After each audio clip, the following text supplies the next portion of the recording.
to address you all in the 10th anniversary of the Bulgarian Association of Physical Medicine and Rehabilitation, and I would like to thank the organizers for inviting me. The title of my presentation is Osteoporosis in Neurological Conditions.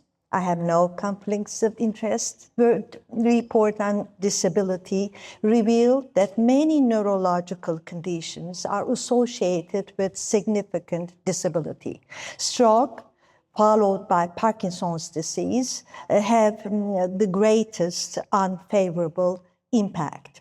On the other hand, osteoporosis is also associated with significant disability, and it is important to note these neurological diseases lead to osteoporosis, which in turn increases the level of disability. Therefore, patients with neurological conditions face two burdens: the disability associated with the neurological condition and the disability associated with osteoporosis. So we have to consider bone health in all neurological patients that we rehabilitate in order not to underestimate this entity in this population. With this presentation, I will deal with the non-motor, non-mobility-related hidden side of neurological conditions. Here we see on the right side that neurological diseases are associated with the higher risk of disability when compared to other systems diseases. And among neurological conditions, Parkinson's disease ranks the first with a hazard ratio of 3.89, which means that fracture rates are 4 times as many when compared to individuals without Parkinson's disease. Multiple sclerosis and cerebrovascular events follow Parkinson's disease. This has important implications for PRM for prompting fracture risk assessment in those with neurological conditions, and education is always important for these patients. The relationship between bone health and Parkinson's disease have been extensively studied. It's well known that the bone mineral density is reduced in all regions of interest as measured by dual energy X-ray absorptiometry, and the investigators started to ask the question whether it is osteoporosis that lead to Parkinson's disease. These led to the investigations of bone secretory proteins, to see whether they are involved in Parkinson's disease progression. And it was also suggested that osteoporosis and Parkinson's disease were the products of the interaction between genes and environmental factors. The role of serum insulin-like growth factor was discussed in a study. So, regardless of whether Parkinson's disease is a causal factor for osteoporosis or osteoporosis leads to Parkinson's disease, it's clear that we have to assess the bone health of patients with Parkinson's disease with early measurement, with early detection. And again, a recent study shows that trabecular bone score may be useful in identifying bone involvement earlier than bone mineral density in the initial stages of Parkinson's disease. The factors associated with reduced bone mineral density includes low body mass index, vitamin D deficiency, which is very important, decreased muscle strength, immobility, and hyperhomocysteinemia. Because homocysteine has a direct effect on bone by binding to extracellular collagens, which interferes with the formation of collagen cross-linking. It may also stimulate the differentiation of osteoclasts and induces apoptosis, of osteoporosis. The first mechanism results in poor bone quality, and the second mechanism results in reduced BMD. So we have to pay attention to homocysteine levels in patients with Parkinson's disease. Vitamin D is very important. Increasing evidence suggests that Parkinson's disease should be included in the growing list of diseases associated with vitamin D insufficiency. It seems to have neuroprotective effects by regulating gene expression and by protecting the dopamine system. Genes are suggested to be involved in vitamin D metabolism in Parkinson's disease. The important point is that because of the consistent relationship between vitamin D levels and symptom severity, we always have to assess vitamin D levels and supplement if required. It's not only reduced bone mineral density or vitamin D deficiency that causes fractures. Certainly, we have to take account falls. These have been well explained in the excellent lecture Arthur de Ferreira, and I will again mention specifically in Parkinson's disease the risk factors for falls, and I will go through only disease-specific factors, which are disease severity, mobility impairments, balance impairment, gait abnormalities. For instance, stooped posture causes forward falls because of fascination. Axial rigidity is another factor, and others include dyskinesia, the medications used for Parkinson's disease, as well as long-term adverse effects of deep brain stimulation. The others, because the others are well mentioned in the previous lecture, I will omit this. Here we see all these, sorry for the inconvenience because the animation did not work. The other slide included the tools to assess fall risk. And again, it was mentioned that Stratify was the best in hospitalized patients. And a systematic review also suggests Hendrick 2 fall risk model and downtown fall risk index. But because of the lower specificities of these fall risk assessment tools, it is suggested to use at least 2 tools in these patients. And interestingly, Berg Balance Scale was found useful to rule out risk for falls, not to rule out certainly completely. If it's fine, it means that the risk for falls is low.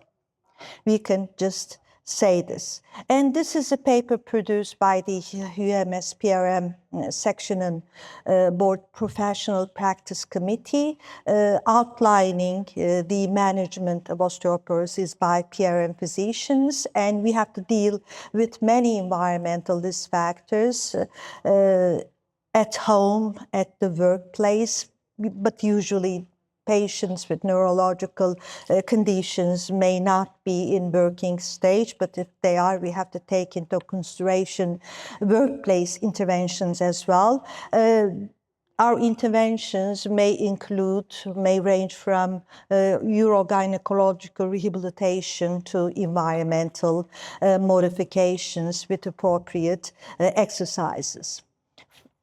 Fracture risk assessment, FRAX seems to be quite appropriate tool. It measures the 10-year probability of hip fractures and major osteoporotic fractures, including 11 variables, but it does not include Parkinson's disease. Maybe it should in the future.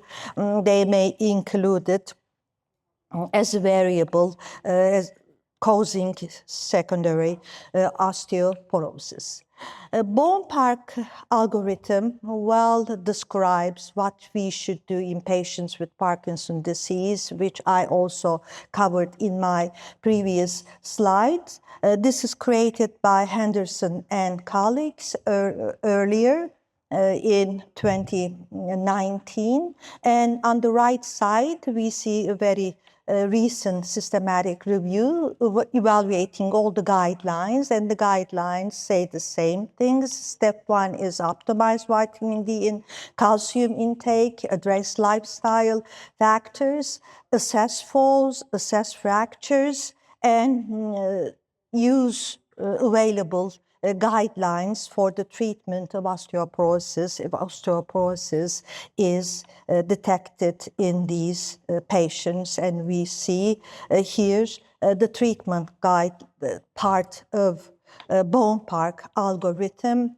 Alendronic acid is the first-line treatment in the majority of cases, and we can use other treatment medications, pharmacological interventions such as zoledronic acid or recently denosumab, and maybe the new generation ones, which is not included in this algorithm. So treatment is also very important for the management of patients with neurological conditions in order to reduce the extra disability that might be caused by osteoporosis and its consequences. And it was shown that the mortality was mediated by hip fractures in patients with Parkinson's disease. So it's very important to treat osteoporosis. Here is a diagram that is given in the systematic review that I mentioned that summarizes all that needs to be done in patients with Parkinson's disease regarding bone health and its management. Multiple sclerosis is among the 12 chronic diseases that are associated with osteoporosis, so we have to pay great attention to patients with multiple sclerosis as well. There are shared and non-shared factors, both with multiple sclerosis progression and loss of bone, reduced bone mineral density. These include estrogens, smoking, dysbiosis, vitamin D insufficiency, immune mechanisms, immobility, and medications. Most of them, the common factors are associated with both MS progression and osteoporosis, with increasing rank signaling, increasing osteoclast differentiation, which all lead to bone loss. Interestingly, corticosteroids have a dual effect. While they inhibit multiple sclerosis progression with favorable effects on bone, simultaneously with different mechanisms, they also increase rank signaling, osteoclast differentiation, and decreased osteoblast activity. And it is the mechanism of corticosteroids affecting bone metabolism is really complex. So stroke is well known to be causing fractures. It was found in 2001 by Keynes and colleagues that it was associated with 7-fold increase in fracture risk, including hip fractures within the first year after hospitalization for stroke. And here we see on the tables the tools that we have to use for the detection of osteoporosis and for fall prevention. And for management, physical exercises, weight-bearing exercises, aerobic exercises, static and dynamic balance exercises, functional and muscle strengthening and resistance exercises, and vibration therapies can be useful in reducing osteoporosis and improving bone density, but at the expense of sometimes higher falls rate, and this is based on low to moderate evidence. Spinal cord injury is another condition with compromised bone health. The key points in this clinical guide to assessment and management of bone health following spinal cord injury include the following facts and information. Bone loss starts immediately after paralysis onset. Its reversal is hard to achieve. Bisphosphonates and functional electric stimulation can minimize BMD loss. We have to measure bone mineral density using dual energy X-ray absorptiometry in specific regions in interest. And surgical consults should be entertained for fragility fractures in these individuals. There is low quality evidence for alendronate in those with acute spinal cord injury, and it is also true for chronic spinal cord injury, while there is moderate quality evidence for zoledronic acid for those with acute spinal cord injury. It's not that much for chronic spinal cord injury. We have non-pharmacological intervention to use as well, however, not with very low quality evidence. And according to Cochrane interpretation of evidence levels, this means that we should be involved in more robust research in order to elucidate the effect of PRM interventions regarding bone health and spinal cord injury. It does not mean that we should not use interventions with very low quality evidence in any of those patients. It is the contrary, provided that the intervention has no harmful effects. So we need research, research, research. Standing with or without treadmill had very low quality evidence. Electric stimulation was so, and tilt table standing, and there had been found very low quality evidence or no benefit for low intensity cycling with functional electrical stimulator in chronic spinal cord injury. Acquired brain injury is another condition because of hypopituitarism that leads to growth hormone deficiency and motor function impairment, impairment in balance, walking, impairment in vision, the presence of epilepsy, all lead to compromised bone health. And traumatic brain injury is also associated with osteoporosis. Following TBI, the disruption of blood-brain barrier and the activation of neuroimmune responses lead to systemic metabolic disturbances that in turn lead to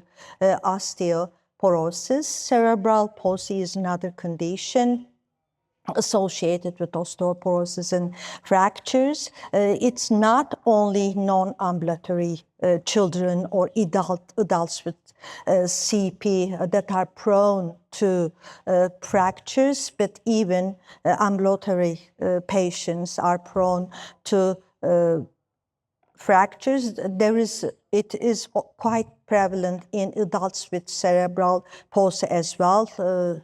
I mean the fractures. And here we have a guideline for those at risk of osteoporosis, calcium intake and vitamin D supplementation, and some investigations may be useful. And for those having osteoporosis, there is a need to addition of medications, and bisphosphonates can be considered, although without high quality evidence, or let's say sufficient quality of evidence. A Cochrane review shows us there is evidence gap in this area because there are very few studies without robust methodology. So we have to work on that as well, provided there are no harms.